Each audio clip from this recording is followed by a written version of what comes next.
It is a list a building might not want to make, but being part of the Nashville 9 many times actually turns into a saving grace. It is all about preserving history.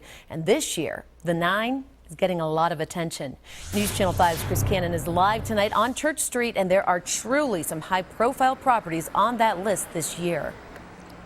There really are, Jessica. Right alongside buildings like this here. This was the Coca-Cola bottling plant back in the 1920s here on Church Street, and then it was a car showroom.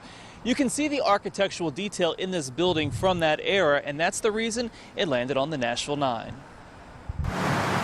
There are very few antebellum mansions left in Nashville. One of them stands at Lebanon Pike and Briley Parkway. This is a private home, and there's not that many of those left. Bel Air Mansion has been a part of Nashville for more than 180 years. And now that it's on the market and there's been some interest in developing the property for commercial use, it kind of brought it to the top, and that's why it made the Nashville 9 this year. And these are the most endangered properties in Nashville, voted on by the community. The group Historic Nashville puts out a list every year of the 9 places in the biggest jeopardy of disappearing. They made the announcement inside RCA Studio A, which is slated for demolition. People are playing Monopoly with our community's historic sites, and we need to put our fists down and say that this is where it stops. The Albert Samuel House on Broadway, the Trail West store downtown, Hillsborough High School, Hamilton Church Cemetery, Sunnyside Outbuildings, and the iconic Printers Alley all made the list. Developers plan to build a boutique hotel here. We want to help them do a good job, and so that the building's integrity is retained. With changes coming to Printers Alley and Studio A, historic preservation has become a hot topic in Nashville. What do we want to keep? What do we want to preserve? And how can that contribute to our economic health as a city as well, by keeping the things that make Nashville a special place? The Nashville 9 is a conversation starter that can lead to new conversations with developers. Here are some things that you can look into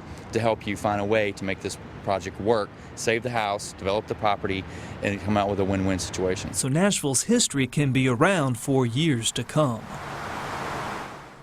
And the Bel Air Mansion there in Donaldson is on the market for $2 million, and the owners tell me they want to sell it with the understanding the mansion will be saved. As for Studio A, there is a demolition permit for that property, but there's a new preservation group who plans on fighting that permit.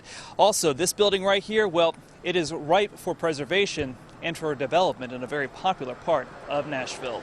We are live on Church Street. Chris Cannon, News Channel 5 HD. And the folks at Historic Nashville tell us tonight they had more nominees for this year's Nashville 9 than in any year before.